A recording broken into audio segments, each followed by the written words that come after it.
आ ही गए हैं तो आज का संकल्प हम कथा का कर लेते हैं। संकल्प का कोई विकल्प नहीं होता और जीवन में जिस कार्य का आप संकल्प पक्के मन से कर लेते हो वो कार्य होके रहता है। जाकी रही भावना जैसी प्रभु मूरत देखी तिन तैसी। जही कर जही पर सत्य सनेहु सो सोही मिलही न कछु संदेहु। अगर आपने बिल्कुल पक्का संकल्प किया है और उस संकल्प के लिए अपने प्राण को लगा दिया है, अपने भाव को लगा दिया है, अपने क्रिया को लगा दिया है, अपने कर्म को लगा दिया है, तो आप इस बात का पक्का विश्वास रखें कि आपका संकल्प पूरा होगा ही होगा। और जब आप कथा में जाते हैं, जब आप तीर्थ में जाते हैं, जब आप कोई पूजन करते हैं, तो पूजन में तो पंडित जी से जब हम करवाते हैं तो हम संकल्प कर लेते हैं, लेकिन क्या घर में जब हम पूजन करते हैं तो संकल्प करते हैं? आपको मालूम है, मैंने निवेदन करा कि अंदर देवता विराजित है, घट बने हुए हैं, मंडल बने हुए हैं, 64 योगिनी हैं, 9 ग्रह हैं, भद्र मंडल हैं, 10 दिक्पाल हैं, लोकपाल हैं। ये समस्त देवता आपको क्या लगता है केवल नाम है?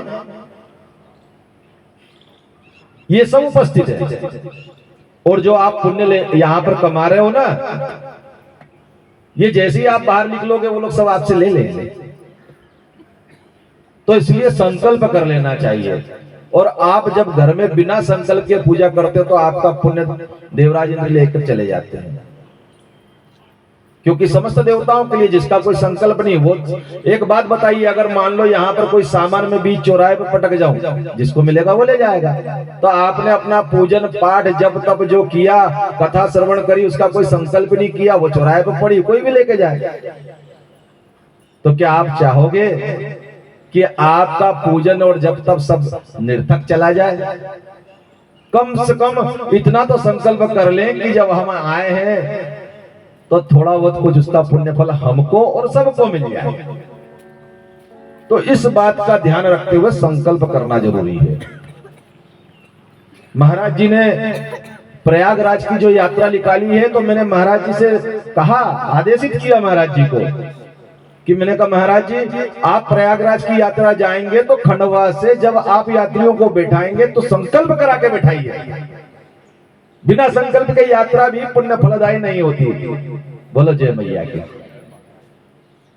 तो मैंने उनको आदेशित किया कि महाराज आप यहीं से उनको संकल्प करवाइए, क्योंकि आपका संकल्प ही आपको फल देने वाला है। तो आप जो कथा में आए हो तो इसका संकल्प जरूरी है ना।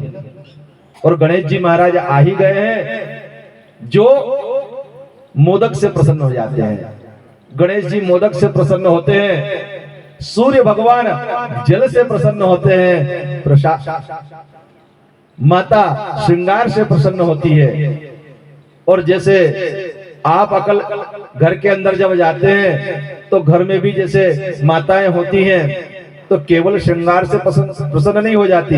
आप सब्जी भी लेकर जाओ, सारी चीजें लेकर जाओ, तब जाके माता प्रसन्न होती। माता को प्रसन्न करने के लिए बड़ा उपाय करना पड़ता है, यद्यपि वो सहज प्रसन्न हो जाती है। उसकी प्रसन्नता का कोई भाव नहीं है। पता चल रहा है कि घर में आज सब्जी नहीं थी, आप ले गए, उतने में ही प्रसन्न हो गई है। तो यहाँ पर भी भगवती के जो दिन होते हैं, नवरात्रि होती है, उसमें ये उपाख्यान अंतिम के अध्याय में आता है। लेकिन मेरे मन में ऐसा विचार आया कि यदि आप माता का इस उपाख्यान को अंत में सुनेंगी तो ये 9 दिनों में जो आपके हाथ से अवसर बीत रहा है ये बीत ना जाए। इसलिए मैं इस बात को पूर्व में ही बता दे रहा हूं। दिनों के हिसाब से, वार के हिसाब से माता को किस दिन क्या भोग लगाया जाए, ये बात मैं आपको बता रहा हूं। माता श्रृंगार से प्रसन्न होती है, माता को श्रृंगार भेंट करो तो प्रसन्न होती है, लेकिन भोग भी उसको दिया जाते हैं। रविवार के दिन खीर का भोग माता को दिया जाए, सोमवार के दिन दूध का भोग मंगलवार के दिन माता को मिष्ठान का भोग, बुधवार के दिन मक्खन का भोग, गुरुवार के दिन खांड आती ना शक्कर जैसी मिश्री आदि, उसका भोग दिया जाए। शुक्रवार को शक्कर का भोग लगाया जाए और शनिवार को घी का भोग लगाया जाए। ये तो वार के अनुसार भोग हो गए। यदि आप घर में माता की पूजा करती हैं तो आप घर में भी भोग लगाएं, और नहीं तो इन दिनों तो माँ का दरबार सजा है, यहाँ पे लाकर माँ को भोग लगाया जा सकता है। तिथि के अनुसार माता के भोग अलग अलग हैं। तिथि के अनुसार प्रथमा अर्थात जिसको हम पड़मा कहते हैं, उस दिन माता को घी का भोग लगता है, द्वितीया को शक्कर का भोग लगता है, तृतीया को दूध का, चतुर्थी को जो कलाने वाली है उसमें पुआ का भोग लगता है, माता को मालपुआ का भोग लगाया जाता है, पंचमी को केले का भोग लगता है, षष्ठी के रोज शहद का भोग लगता है, सप्तमी के रोज गुड़ का भोग लगता है, अष्टमी को नारियल का भोग लगता है, नौवीं को लावा अर्थात जो हम दीपावली का पूजन करते हैं उस समय लावा लाते हैं ना, या विवाह होता है तो विवाह के फेरों के आगे आगे लावा देते हैं तो उस लावे का भोग लगता है। दशम तिथि को काले तिल का भोग लगता है, और काले तिल के भोग से आपके वो कर्म कट जाते हैं जो कर्म नहीं कट सकते थे, तो काले तिल का भोग लगता है। 11 को दही का भोग लगता है, 12 को चिवड़े का भोग लगता है, त्रयोदशी के रोज चने का भोग लगता है, चतुर्दशी के रोज सत्तू का भोग लगता है, और पूनम के रोज और अमावस के रोज, पूनम के रोज तो खीर का भोग लगता है, और अमावस के रोज घर के अंदर जो भोजन बनाया जाता है उसका भोग लगता है। इस प्रकार से भगवती को भोग लगाने की विधि भी है। मैंने विशेष रूप से इसलिए बताई कि कुछ लोगों के मन में भाव आता है कि पंडित जी आखिरी के रोज की कथा में बता रहे, नहीं तो हम तो ये प्रसाद तो ला सकते थे। तो ये भोग के भाव मैंने आपको बता दिए। क्यों?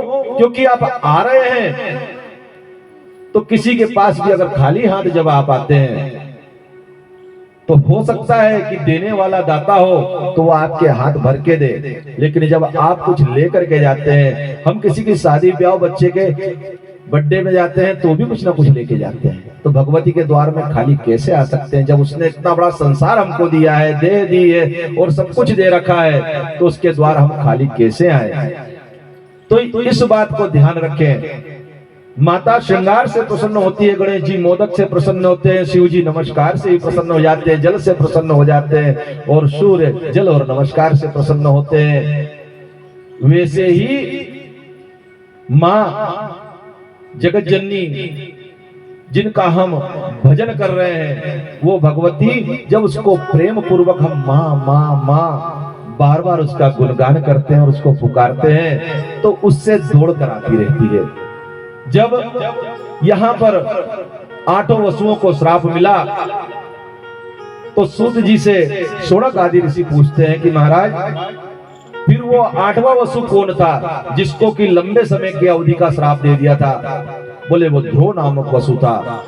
यहाँ गंगा और शांतनु का जो विवाह हुआ, उस विवाह से राजा उपरिचर जो महाराज प्रमची के पुत्र हुए और वे गंगा के पति हुए। महाराज प्रमिची के पुत्र के रूप में शांतनु ने जन्म लिया। एक लंबी कथा आती है, कथा रहस्यमयी है। उस रहस्य को समझना सामान्य बुद्धि अर्थात हम संसार में बैठे लोगों की कथा नहीं है, लेकिन एक बात जान ले कि उसका रहस्य को जान करके साधनाएं की जा सकती है। उपरिची महाराज की कथा में इस प्रकार का रहस्य आता है कि उनके 5 पुत्र भी थे, लेकिन एक दिन उनके पितरों के द्वारा आज्ञा हुई कि आपको आखेट के लिए जाना है। उसी दिन उनकी पत्नी ऋतुमती होकर के स्नान को प्राप्त हुई। उनके मन में भाव था कि मुझे पुत्र प्राप्ति हो। यद्यपि ग्रंथों में और धर्मशास्त्र के अनुसार बताया गया है कि जीवन में केवल संतान की कामना से ही अंग संग किया जाए, लेकिन ये कलयुग है। इस युग में इस प्रकार का अंग संग नहीं हो पाता, इसीलिए धर्म में पुत्र पुत्री नहीं होते। मन में कई तरह के भाव हैं कथा में कई गुण रहस्य हैं, मैंने एक थोड़ा सा इंगित कर दिया। जब वे राजा शांतनु हुए, गंगा के साथ में उनके पुत्र हुए, गंगा ने शर्त रख दी कि मैं जो भी करूं आप करने देंगे, और जब आप मुझे टोकेंगे तो मैं आपका त्याग करके चली जाऊंगी। एक पुत्र हुआ, उसको गंगा नदी में प्रवाहित कर दिया, क्योंकि इन अष्टवसुओं ने गंगा जी से प्रार्थना करी थी कि आप ही हमें मुक्त कर सकती हैं, और गंगा तो मुक्ति करने वाली ही है। दूसरा पुत्र, तीसरा पुत्र, इस प्रकार 7 पुत्रों को गंगा ने गंगा में ही प्रभावित कर दिया। जब वे 7 पुत्र यानी सप्तवसु इस संसार को त्याग कर चले गए, उस समय गंगा के मन में विचार आया कि इस पुत्र का मैं पालन करूंगी। लेकिन उस पुत्र को लेकर के जैसे ही गंगा उसका पालन करने के लिए भाव से जाने लगी, तो महाराज शांतनु ने उनको रोक लिया, और रोका तो गंगा अपने वचन के अनुसार उनका त्याग करके चली गई। वही पुत्र युवा अवस्था में, बाल्य अवस्था में गांगेय कहलाया। युवा अवस्था में जब उसने उस दासराज के सामने प्रतिज्ञा करी, देवरूपी प्रतिज्ञा, तो वो देवव्रत कहलाया। और अपनी प्रतिज्ञा का पूरा जीवन भर पालन करने के लिए जब उसने पूरा जीवन पालन करा, तो वो भीष्म कहलाया। और पूरे जीवन भर उन्होंने अपने जीवन का जो पूरा समय अवधि थी, कठिनाइयों के साथ, कठिनता के साथ, भीष्मता के साथ पूर्ण किया। अर्थात इस बात से यह सिद्ध होता है कि कर्मों का जो विधान है वो कठिन है, और कर्मों के विधान से हमें अगर आज अवसर मिला है, एक बार गुरुजी से हमने बात पूछी थी कि गुरुजी अगर कोई चोरी करे और उसके हाथ में उसी समय लकवा लग जाए तो कितना अच्छा है, फिर उसको पाप करने के लिए टेंशन नहीं रहेगा। अगर मान लो कोई बुरी बात कह रहा है और उसी टाइम उसके मुंह को अगर टेढ़ा कर दे भगवान तो गुरुजी ने कहा बेटा ये व्यवस्था कलयुग में नहीं है। कलयुग के लोगों पर भगवान बहुत दयालु है। कलयुग के लोगों पर भगवान इतना दयालु है कि उसको सुधरने का अवसर देता है, उसको संभलने का अवसर देता है, उसको ग्रंथ सुनने का अवसर देता है, उसको अपना जीवन बदलने का अवसर देता है, और उसको नए कर्म करके शुभ कर्मों में आगे हो जाने का अवसर देता है। इसीलिए शुभ कर्मों का फल भी उसको प्राप्त होता है और अशुभ कर्मों का फल भी उसको प्राप्त होता है। लेकिन व्यक्ति अपने जीवन में जब उच्चता आती है तो वो कर्मों को भूल जाता है, और उस बात को चेताने के लिए ऋषि क्या कहते हैं, कर्मों के फल से न बचोगे, कर्मों के फल से न बचोगे, रखना कदम संभाल के, अभी समय है अभी बदल लो तेवर अपनी चाल के।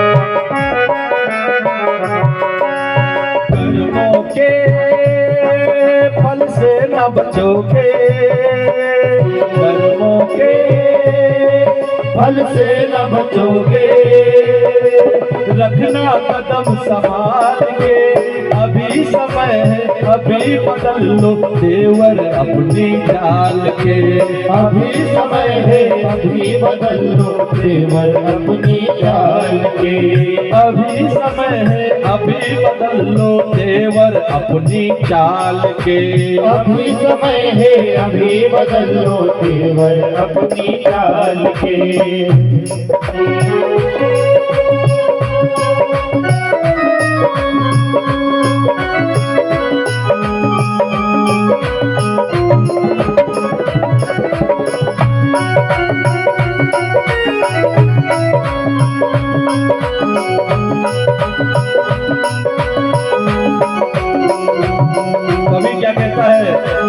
कवि की बात को सुने कि वो कवि अपनी वाणी के माध्यम से, अपनी कविता के माध्यम से लोगों को सलाह देता है कि कर्म सुचारू रूप से करना, अच्छे कर्म करना। हो कोठी कार तिजोरी भर लो, कोठी कार तिजोरी भर लो, चोरी और मिलावट कर लो, चोरी और मिलावट कर लो, खून खराबा लूट मचा लो, खून खराबा लूट मचा लो, जो जी चाहे वो तुम कर लो, जो जी चाहे जो तुम कर लो। आएगी एक रोज हथकड़ी, आएगी एक रोज हथकड़ी, आएगी जब यम की हथकड़ी, आएगी जब यम की हथकड़ी। यम ने रखी संभाल के, यम ने रखी संभाल के, अभी समझ लो, अभी बदल लो तेवर अपनी चाल के, अभी समझ लो, अभी बदल लो तेवर अपनी चाल के।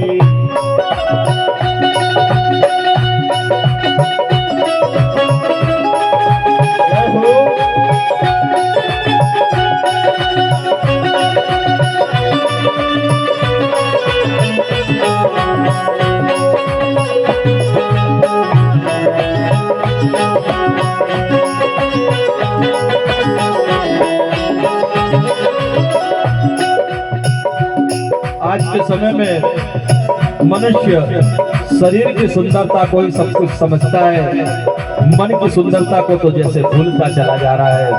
उसके लिए कवि क्या कहते हैं, एक काम बस तन चमकाना, तरह तरह के वेश बनाना, एक काम बस तन चमकाना, तरह तरह के वेश बनाना। वैसे तो तू बड़ा सयाना, पर न स्वयं को ही पहचाना, वैसे तो तू बड़ा सयाना, पर न स्वयं को तू पहचाना। रोएगा जब होंगे दर्शन, रोएगा जब होंगे दर्शन, अपने ही कंकाल के, अभी समय है, अभी बदल लो तेवर अपनी चाल के, अभी समय है, अभी बदल लो तेवर अपनी चाल के।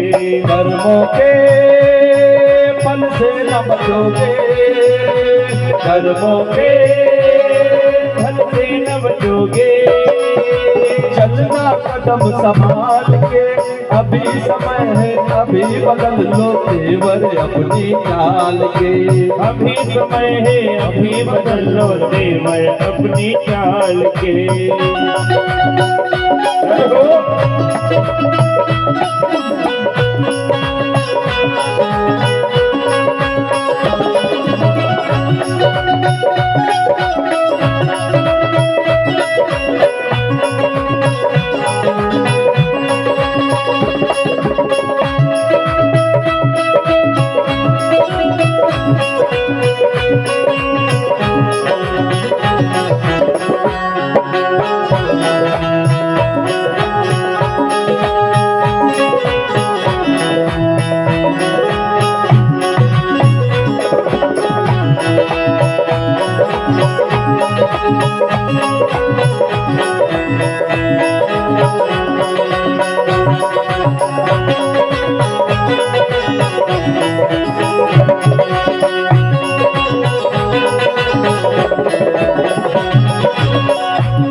बुरे काम का बुरा नतीजा,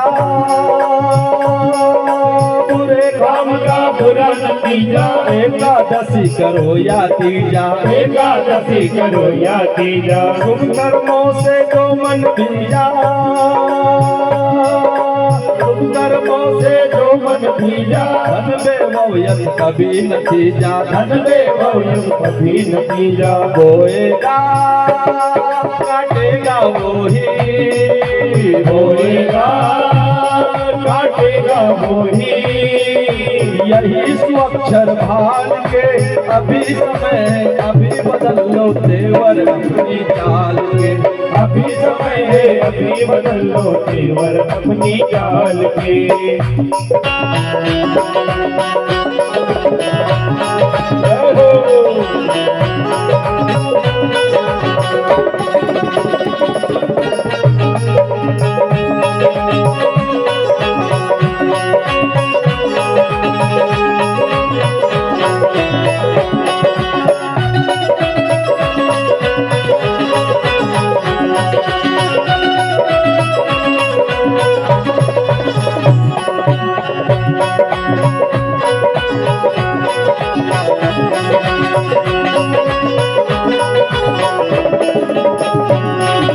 अभी समय है अभी बदल लो तेवर अपनी चाल के।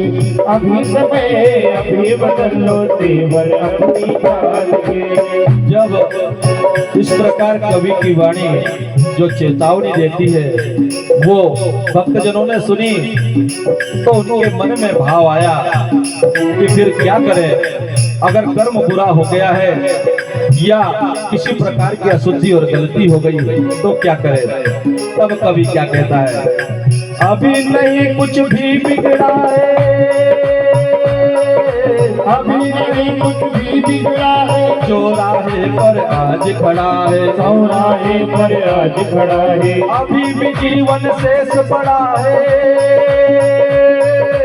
अभी भी जीवन शेष पड़ा है। अहंकार में क्यों जकड़ा है, अहंकार में क्यों जकड़ा है। परमेश्वर की राह पकड़ ले, परमेश्वर कोई राह पकड़ ले। परमेश्वर की राह पकड़ ले, परमेश्वर की राह पकड़ ले। मन से कपट निकाल दे, मन से कपट निकाल दे।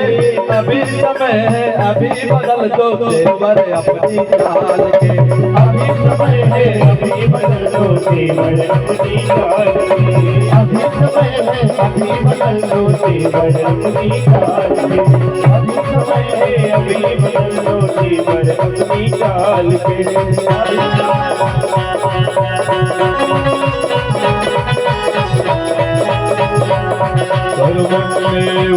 सर्वमेवाधिकारस्ते मां फले सुखदाचना, मां कर्म फल हेतुर्भुर्भुः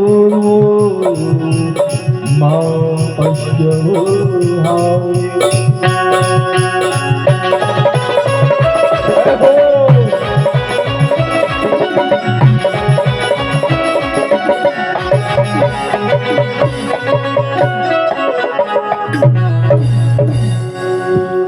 ये भजन एक चेतावनी के साथ साथ एक शिक्षा देता है और कहता है कि अभी समय बीता नहीं है। क्यों क्यों नहीं बीता? एक बात बताएं, क्या हमारे सारे गुनाह या सारे ऐसे कर्म जिसके लिए दंड मिले वो भगवती की क्षमा से बड़े हैं? भगवती की क्षमा से बड़े नहीं है। यदि हमने जीवन में कुछ भी कर्म करे हैं और अगर भगवती की क्षमा प्राप्त हो जाए तो हमारे वो सारे कर्मों का शमन हो जाता है। अरे हम पूजन करते हैं तो भी अपराध क्षमा करवाते हैं भगवान से। अगर हमारे से कोई ऐसा कर्म हो गया जिसका मन में भाव आता है तो उस कर्मों के लिए क्षमा होता है। और कर्मों के फल देने वाला समय जब आता है, यद्यपि यूं तो लोगों के जीवन में कर्म और कर्म फल विधान चला करता है। 3 प्रकार के कर्म होते हैं। जैसे आपने भोजन करा तो स्वाद उसी फल आ जाता है। तो एक कर्म तो वो होता है कि आपने आगी में उंगली डाली और उसने पप्पी ले ली। दूसरा कर्म, आपने भोजन करा और कुछ समय के बाद पेट भराया, अर्थात उसका फल कुछ समय के बाद मिलता है। तीसरा कर्म, आपने भोजन करा, भोजन से रस बना, रस से मेद बना, मज्जा बना, रक्त बना और उससे सत्व बना। और सत्व बन के उस दिन के भोजन से कई कालांतर में जब व्यक्ति बड़ा हुआ और उस भोजन में जो सत्व था, उस सत्व से उसके घर पुत्र पैदा हुआ, अर्थात बहुत समय के बाद फल देने वाला,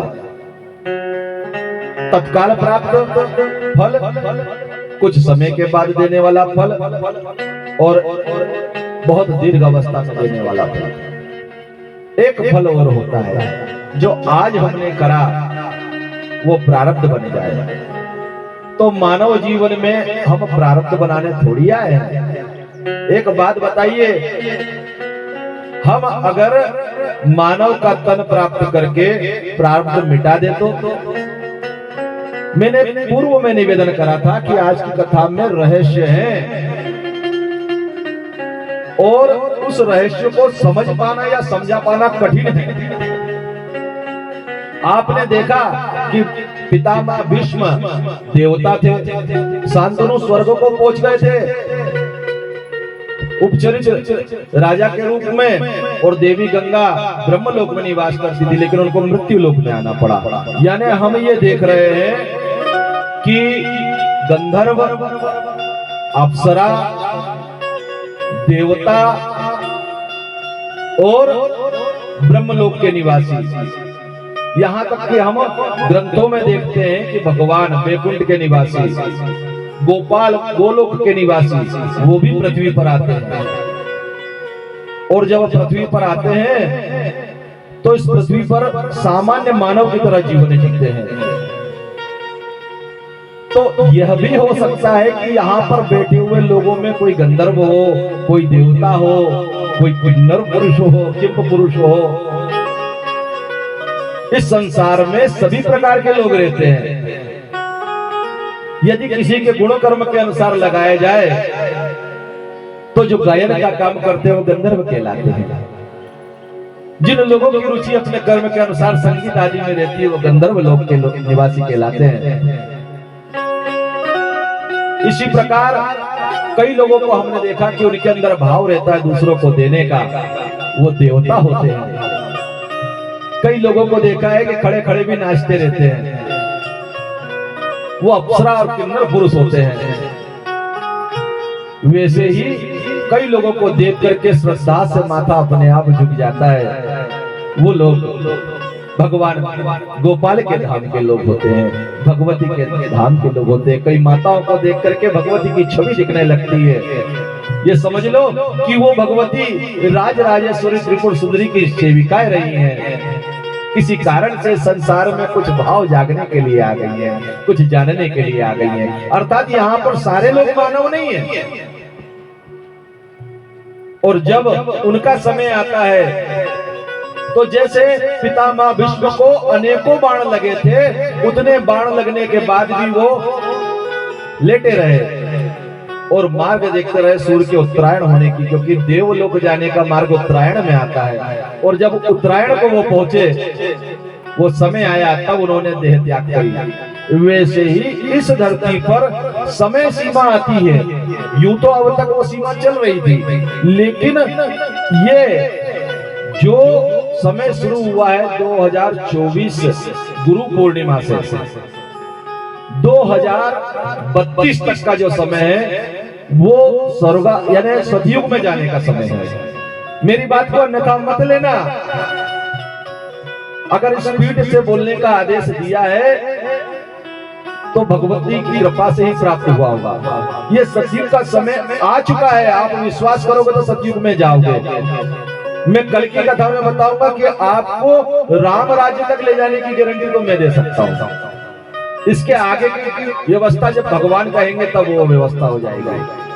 क्योंकि सतयुग में मैं आपको बताता हूं, अभी मैंने निवेदन करा था कि कई तरह के जीव जंतु नहीं रहेंगे वहां पर। अगर इसके बारे में अंग्रेजी में कुछ जानना हो तो आगे अभी एक कथा आएगी कुद्रू और विनीता की। कुद्रू के पुत्र थे सर्प और विनीता का पुत्र थे गरुड़।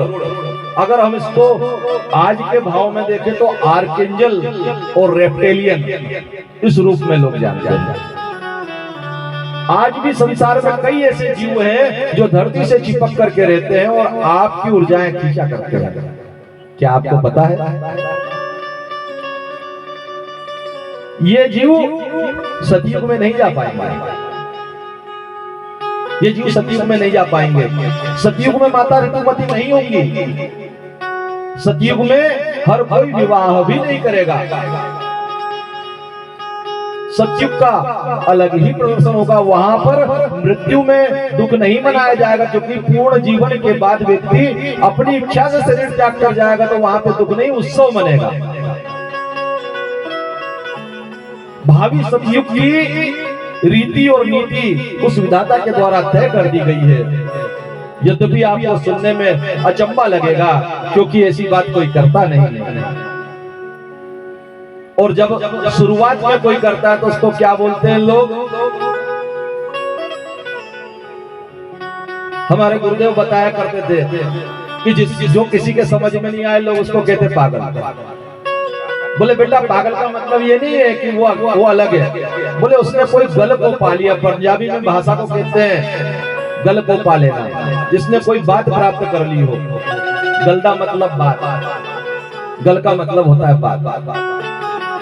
तो बोले बेटा जिसको कोई समझ नहीं पाता ना उसको पागल कह देते हैं। जैसे आजकल कोई काम की चीज अगर फिल्मों के रूप में आ जाए तो उसको कौन सी पिक्चर कह देते हैं? Art film.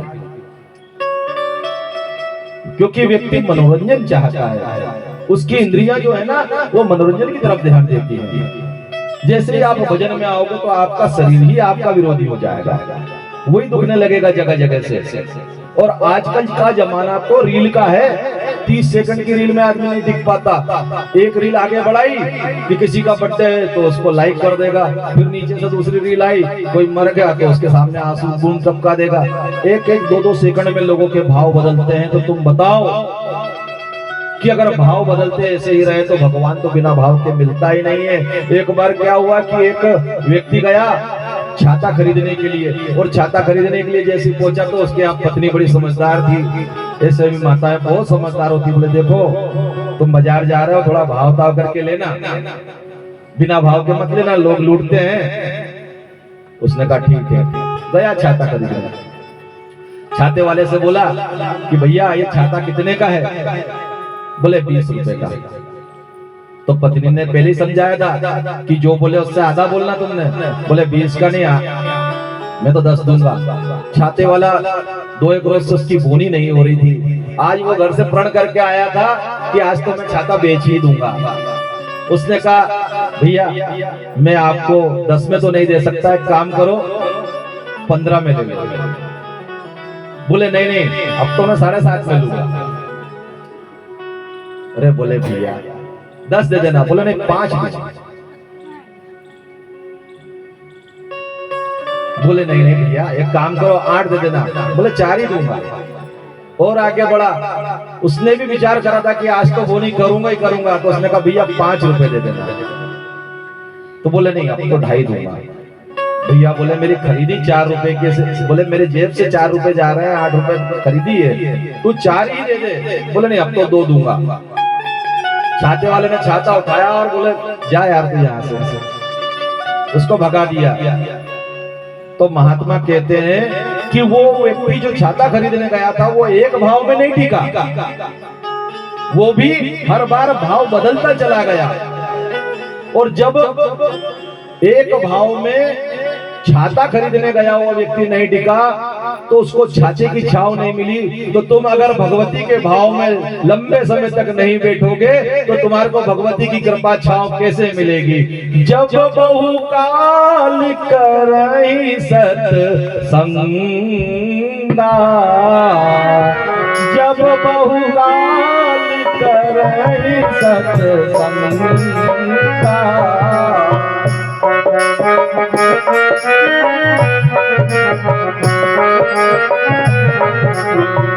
जब बहुकाल करहि सत्संगा,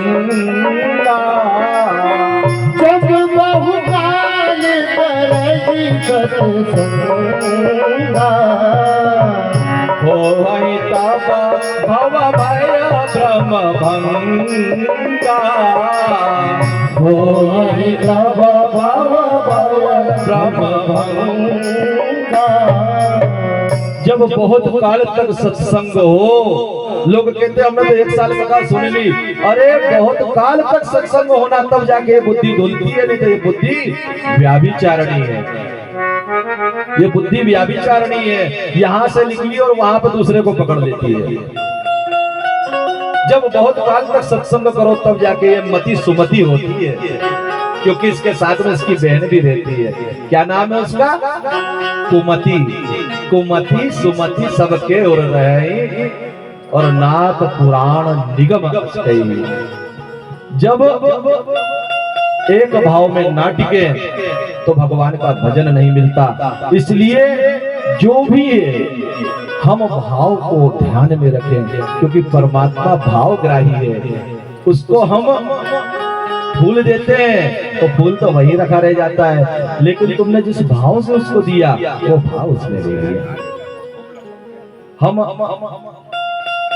आप लोग सब दीप जलाते हैं, आपने कभी विचार करा कि भगवान क्या लेता है?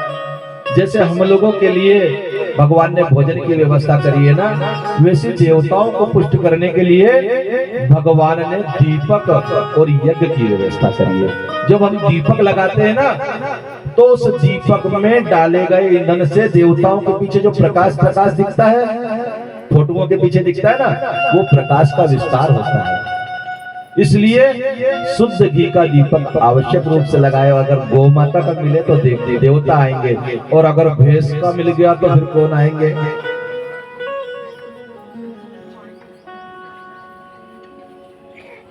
इसलिए सावधान भी रहे,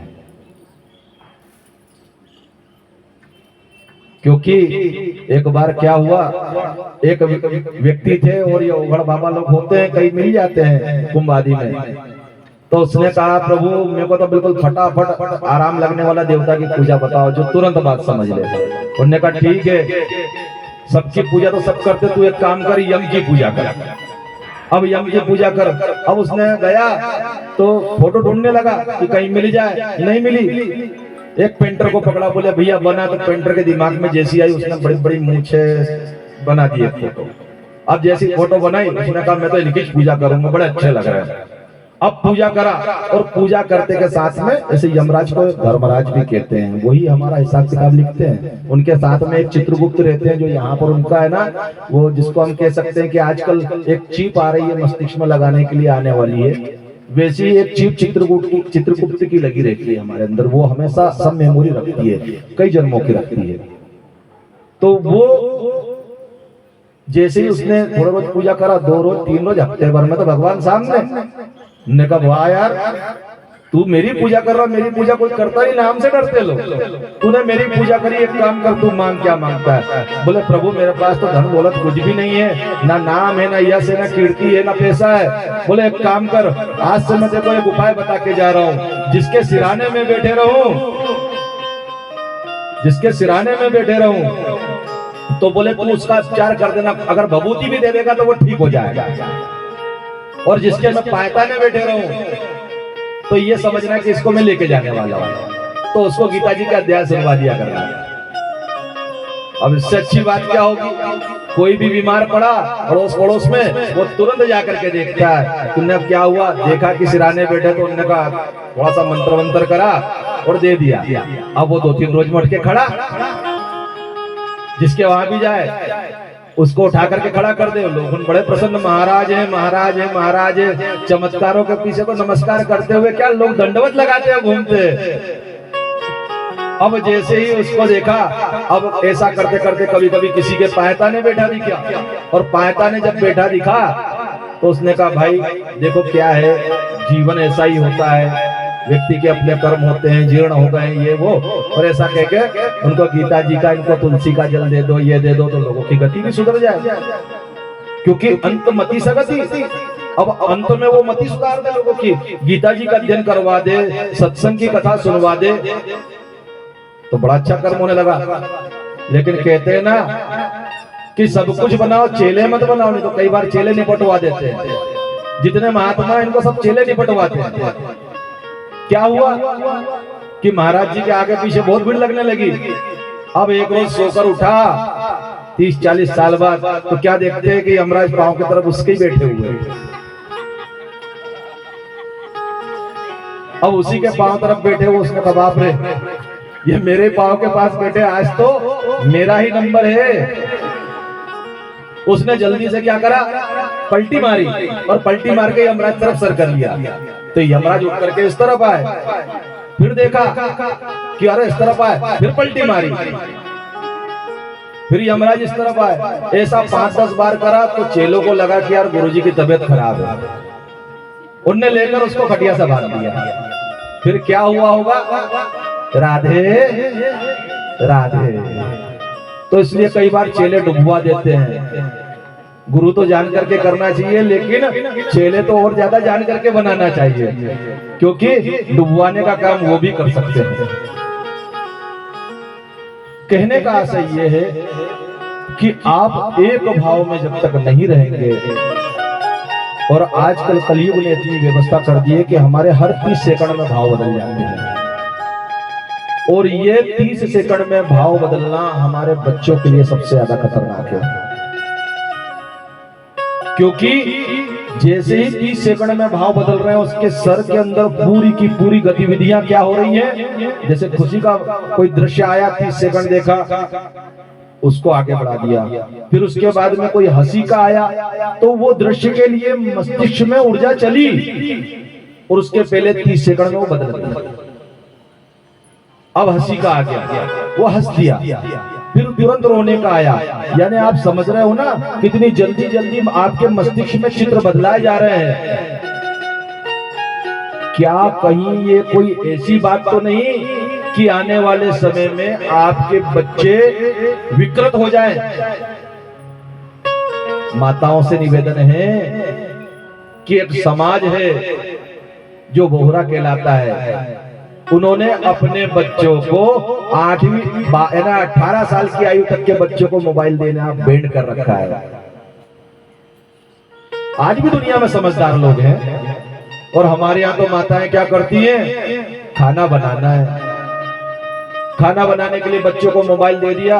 अरे तुमको ये तो पता होना चाहिए कि संसार में एक बच्चा आया है, और वो बच्चा केवल तुम्हारे आश्रित आया है, और तुम सोचो तुम उसका जीवन खत्म कर रहे हो। अरे आजकल तो माताओं को देखो, तारीफ के तो ऐसे पुल बांधती हैं, अरे साल भर को है लेकिन मोबाइल चला ले, सबको मोबाइल पहचानता है। अरे 2 साल को है, सबका लाख खोल ले।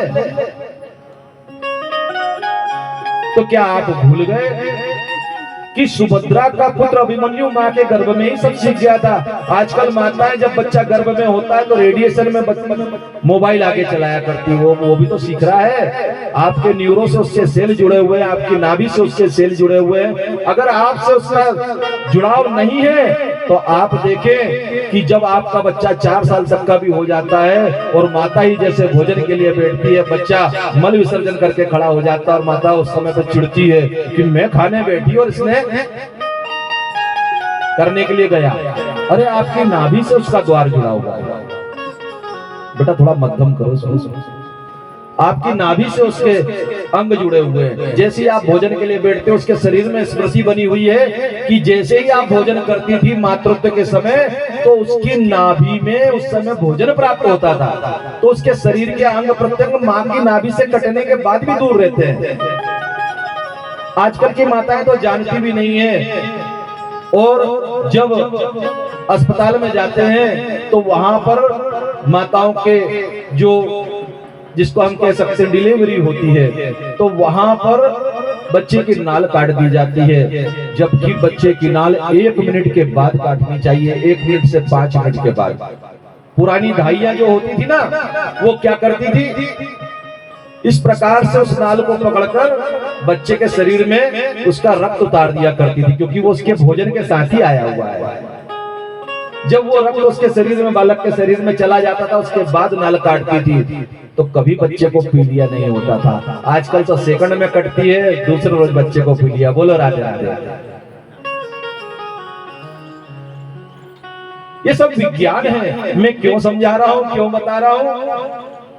अरे ग्रंथों में हम देख रहे हैं कि बच्चों के लिए कितने यत्न किए गए, बीज कितना विशेष है। आपको मालूम नहीं कि 30 वर्ष हो गए हैं, जो बीज हम खाते हैं वो बीज उगता नहीं है, दूसरा बीज बाजार से लाकर उगाना पड़ता। अर्थात जो बीज हम खा रहे हैं 30 वर्षों से वो बांझ बीज है। और जो बांझ बीज खाएगा, जैसा खाओ अन्न वैसा बने तन। बांझ बीज खा रहे हैं, इसलिए आजकल के युवा लोगों के मातृत्व और पितृत्व धारण करने में कठिनाई आ रही है, जो 30 साल से नीचे की आयु के हैं। इस बात को भी ध्यान रखें कि ग्रंथ यूं ही नहीं लिख दिए गए हैं, कोई तो कारण होगा इनको लिखने का। नहीं तो क्या आपको क्या लगता है कि भगवान का भजन करने वाले व्यास जी महाराज, सुखदेव जी महाराज अपने ग्रंथों में ये बात क्यों लिखते? वो भगवान का भजन नहीं करते, वो ध्यान नहीं करते। उन्होंने इतिहास में क्यों लिखा? इसीलिए लिखा कि आने वाले कलिकाल में मानव की चेतना और नीचे चली जाएगी, और नीचे चली जाएगी, और वो अपने साथ होने वाली उन बातों का भी ध्यान नहीं रख पाएगा जिससे उसका वंश आगे बढ़ेगा। तो आप सब भगवती की शाखाएं हैं, और इस वंश बेल को आपको समझना पड़ेगा। इसके गुण रहस्य को अगर समझना है तो उसके लिए समय भी देना पड़ेगा। इस प्रकार कर्मों का फल का सिद्धांत और वंश बेल की कथा को हमने सुना। महाभारत के इस प्रसंग में सभी लोग जानते हैं कि आगे चलकर पांडु और कौरव ये दोनों भाई हुए, आगे चल के इनका युद्ध हुआ। महाभारत का बड़ा भीषण संग्राम था। उस संग्राम में असंख्य लोगों के जीवन समाप्त हो गए, और जीवन समाप्त होने के बाद जब अश्वत्थामा ने इस बात को जान लिया कि अब तो सारे योद्धा मारे गए हैं, तब उसने पांडवों का भी वंश नष्ट करने के लिए, देख लिए बात आ रही है, पांडवों का वंश नष्ट करने के लिए अश्वत्थामा ने ब्रह्मास्त्र का संहार किया, और उस वंश को बचाने वाले कौन? भगवान। भगवान ने उस उत्तरा के गर्भ की रक्षा करी, और उत्तरा के गर्भ की रक्षा करने के पश्चात जो भगवान के अंगुष्ठ रूप रक्षा कवच से, अर्थात उत्तरा के गर्भ में भगवान गदा लेकर के उसकी रक्षा कर रहे थे। माता के कोख में भी भगवान रक्षण करने वाले होते हैं। जब भगवान ने रक्षण करा तो एक पुत्र हुआ। वो पुत्र ब्राह्मणों ने उसका नाम परीक्षित रखा। राजा परीक्षित की कथा आती है। यहाँ भगवान श्री कृष्ण के बारे में बताते हुए कहते हैं कि हे ऋषि पुंगा, आप सुनिए कि जैसे ही महाभारत का युद्ध हुआ उसके 36 वर्षों बाद ब्राह्मण के श्राप से यादवों का वंश भी समूल नष्ट हो गया। भगवान ने भी श्राप को ध्यान रख करके अपने देह का त्याग किया। बलराम जी ने योग माया से शरीर छोड़ा। अर्जुन ने भगवान के और बलराम जी के सभी के जो अधि भौतिक कर्म होते हैं वो पूर्ण किए। उसके बाद राजा परीक्षित को युधिष्ठिर ने राजपद पर बैठा दिया और स्वयं भी वन को चले गए। जब वे वन को गए तो द्रौपदी के साथ हिमालय की यात्रा करते करते वहीं तप करते हुए वे भी अपने अपने धाम को गए। यहाँ राजा परीक्षित की कथा भागवत में हमने सुनी है कि वे राजा धर्म पूर्वक प्रजा पालन किया करते थे, और जब धर्म पूर्वक प्रजा पालन करते हैं उसी समय भगवती की प्रेरणा से जो 4 प्रकार के युग बनाए गए हैं, द्वापर युग का समापन लगभग हो गया और कलयुग की प्रारंभ अवस्था थी। हम कथा सुन रहे कलयुग की प्रारंभ अवस्था में, लेकिन बैठे कहां पर हैं? सतयुग की प्रारंभ अवस्था में। जैसी मति वैसी गति। याद रखिए इस बात को। अगर आप अपने आप को आज से मान लेते हैं कि आप सतयुग के निवासी हैं, तो आपके अंदर परिवर्तन आने लगेगा। जैसे ही आप मानेंगे तो उसके लिए क्या करें? उसके लिए एक काम करें कि किसी से भी बेर ना रखें। बेर नहीं काहू को सर, कम से कम अपने मन से बेर निकाल दें, द्वेष निकाल दें, कपट निकाल दें। और कल जैसे निवेदन करा था कि हम अपने हृदय में आभार, करुणा, क्षमा, विनम्रता, साहस और समझ को ले आए। जब ये 6 गुण आ जाएंगे हृदय के चक्र में, ये 6 चीजें आ जाएंगी, तो अपने ही आप हमारे हृदय में एक गुण पैदा होगा। उस गुण का नाम है अहेतु का प्रेम, बिना कारण प्रेम। कभी करके देखना, वो भगवती करती है। अकारण करुणा वर्णालय, अकारण करुणा करती है। क्या हम मानते हैं कि हम इतने अधिकारी हैं कि माँ हमारे ऊपर कृपा करे? क्या हम मानते हैं कि हम इतने अधिकारी हैं कि माता हमारे को सब चीज दे? नहीं, हमको नहीं मालूम। नाना प्रकार के कर्म, कुकर्म, सुकर्म, दुष्कर्म करते रहते हैं, लेकिन वो भगवती हम पर बिना ही कारण कृपा करके हमारे ऊपर अपनी करुणा दृष्टि बना करके धन, धान, सुख, पुत्र पौत्र आदि संतान परंपराएं देती है, धन देती है, सौभाग्य देती है, साथ ही साथ शरीर को स्वस्थ देती है। पहला सुख निरोगी काया, दूजा सुख ढेर सी माया। ये सारी चीज भगवती की कृपा बिना कारण ही तो प्राप्त हुई है। हम अधिकारी नहीं है, लेकिन प्राप्त हुई है। तो हमको क्या करना चाहिए? पहले तो इस शरीर देने के लिए इस भगवती का आभार। दूसरी बात में उस भगवती का ये आभार कि तूने इस लायक बनाया। तीसरी बात में इस बार का आभार कि तेरी वजह से हमारे कान सुन पा रहे हैं। और फिर आभार करते करते जब आप आभार की अवस्था में आ जाते हैं, तो कोई व्यक्ति कुछ भी करे आपके साथ, आपके मन में आभार का भाव आ जाता है। जो आपके साथ अच्छा कर रहा है उसको तो आप थैंक यू कर ही देते हो, लेकिन अगर कोई ने कुछ ऐसा व्यवहार कर दिया तो आपको उसके ऊपर तरस आके तब भी थैंक यू कर देना चाहिए कि अगर मैं ऐसा करता तो मेरे मन में भी, मेरे प्रति भी किसी के मन में ऐसा भाव आ जाता। करुणा, जैसे करुणा करने के लिए क्या करें? करुणा कब सबसे ज्यादा कब आती है? कभी भाव करा कि करुणा सबसे ज्यादा कब आती है? जब कोई 1-2 माह के बच्चे को गोदी में लेते हैं ना बड़े प्रेम से कि इसको स्पर्श होने से भी कठिनाई आ जाएगी, तब कितनी करुणा आती है। वो करुणा का भाव मन में लाए, क्योंकि वो करुणा का भाव आपके अंदर मातृत्व के कारण पैदा हुआ। भले ही आप पुरुष हो, लेकिन वो करुणा का भाव उसकी कोमलता के कारण पैदा हुआ। तो वो कोमलता जब आपके हृदय में आएगी तब करुणा आएगी। विनम्रता कब आती है? जब आप दूसरे को भी ये जानते हैं कि हो सकता है ये भी भगवती का भक्त हो सकता है ये भी कोई भगवान की पूजन और कृपा छाव में रहने वाला हो। जब आप अपने आप को विशेष मानने लगते हो तो अहंकार आता है, लेकिन सबको विशेष मानते हो कि सबके अंदर भगवान की कृपा है, तो आपके अंदर अहंकार नहीं, विनम्रता आती है, वो विद्या है। इन गुणों को समझें। आज का संकल्प करते हैं, हृदय पे दोनों हाथ रखें, एक लंबी सांस लेंगे। पहले जो सांस अंदर है उस सांस को निकाल के एक लंबी सांस लेंगे, और सांस लेते समय मन में विचार करेंगे कि उस भगवती की महती कृपा करुणा के रूप में हमारे अंदर आ गई है। और जैसे ही हम सांस लेते हैं तो लेते समय विचार करें कि वो कृपा हमारे अंदर रोम रोम में, रग रग में, नस नाड़ियों में प्रवेश कर गई है, और हमारे शरीर में से सारे तनाव, दुख, भय और चिंता, हर प्रकार के दुख को बाहर निकाल रही है। और जैसे ही बाहर निकली तो इस पूरे मंडप में उस भगवती की कृपा है, तो दुख, चिंता, तनाव भी निकला।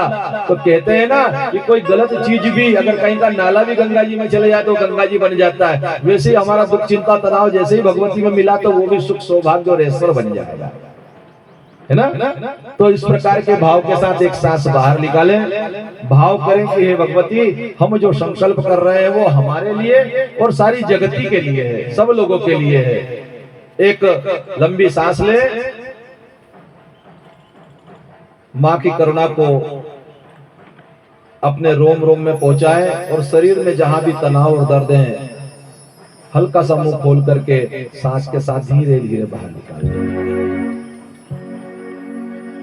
दूसरी सांस लेते हुए मन में विचार करें कि भगवती जो भी विचार और संकल्प हमारे कानों में पहुंच रहे हैं उसको आप पूरा करना, हमारे भय और रोग को बाहर कर दो।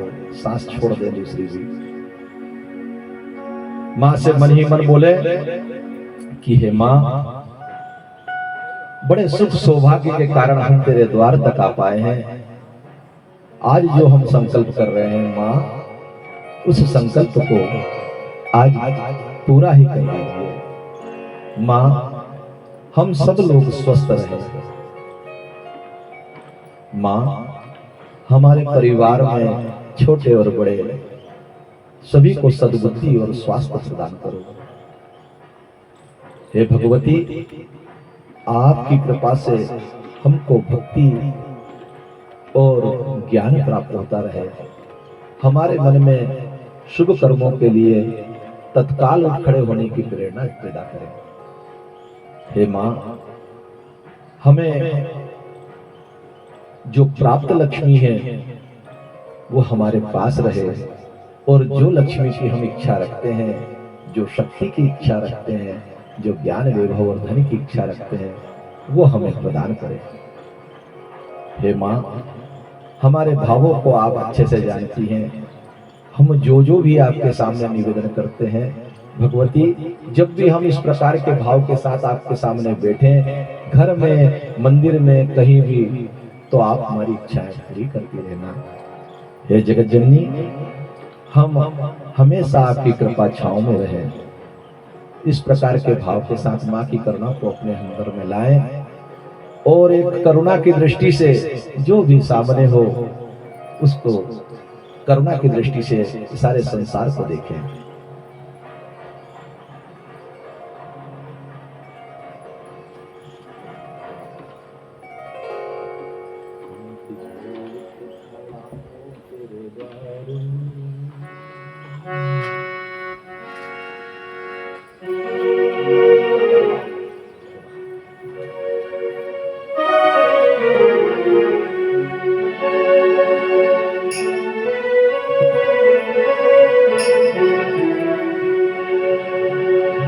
तुम झूलो अम्बे रानी आज हमारे आंगन में। माँ ने सब आपकी इच्छाएं पूर्ण की है, तो माँ को रिझाने के लिए मन में जो भाव आए उस भाव के साथ माँ के आंगन में अपने अपने भाव प्रदर्शित कर दे।